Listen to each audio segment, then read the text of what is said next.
Hey, welcome back to Mr. Mentis ELL Classroom. To complete this video lesson, as always, you will need to print off the worksheets that you find in the description section of the YouTube video. That's this one, and it's a short one today, just because of the way they fit together. I decided to do just this one, so it's just this one. This is page 27, activity number 27. So, hopefully you have this printed out at home. If you don't, have a printer, pull it up on your computer, and print and have a sheet of paper ready.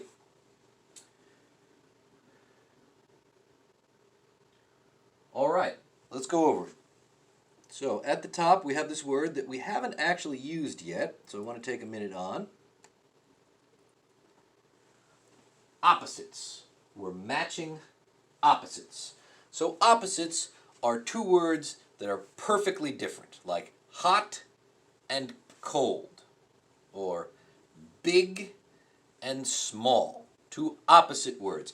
We've been using them all throughout the chapter so far. They introduced all of the adjectives as opposites, but I don't think they'd actually said the word yet, opposite, so I want to take a minute on that. So we're going to look through here, look through these lists of adjectives, and match the opposites. So we have large. What is the opposite of large? Why, it's D. Small. Pretty straightforward, right? Once you finish that, we're going to go on to this. And again, we're using more opposites. Okay? What are they saying? Tell me about your new friend. Is he short or... Oh my, that is really annoying. Why is it doing that?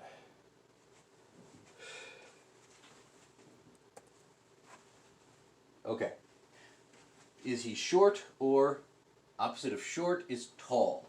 So over here, is he heavy, or opposite of heavy is what? Okay.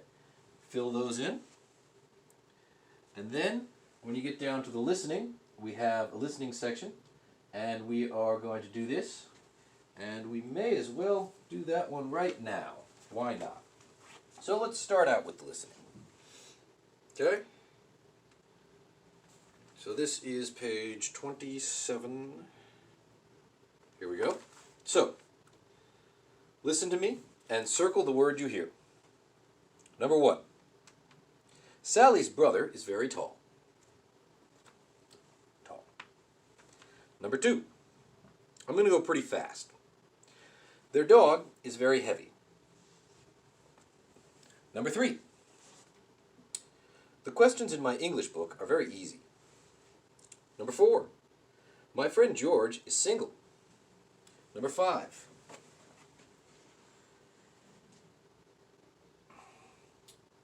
Mary's cat is very ugly. Number 6.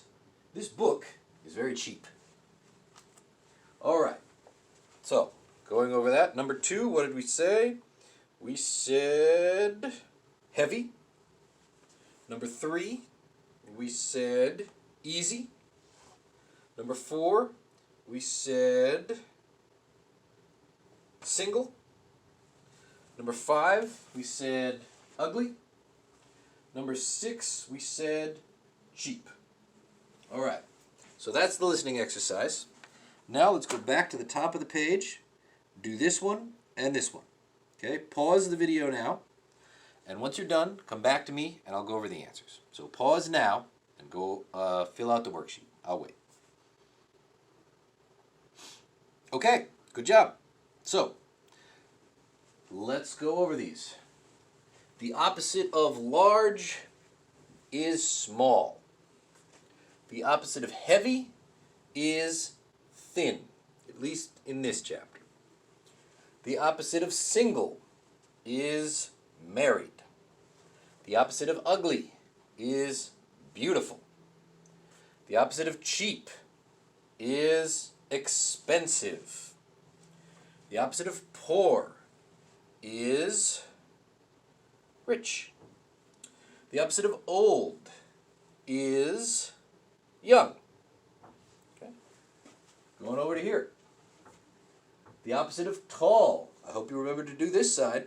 If you didn't, pause it and do it now. Okay? The opposite of tall is short. The opposite of difficult is easy. The opposite of new is old. The opposite of handsome is ugly. The opposite of thin is heavy. The opposite of little is big. The opposite of quiet is noisy. And by the way, I want to take a minute now and talk about this word, handsome, and this word, beautiful. Okay? They really mean the same thing, but handsome is the word we usually use to talk about a man. Handsome is usually to talk about a man. You will very rarely hear people call a woman handsome. Usually a man is handsome, and beautiful is what we use to talk about a woman. Also, we use beautiful to talk more about art it's a more common word. Like you could say a flower is beautiful, or a painting is beautiful. We usually, not sometimes, but usually we don't say a flower is handsome, or a painting is handsome, or a woman is handsome. Mostly handsome is used to describe men, and beautiful is used to describe like everything else, women and the rest of the world. Okay, so that was that exercise. This one's a little shorter than usual just because I felt it worked better that way. So that's the end of this exercise. I encourage you to go on to the next one.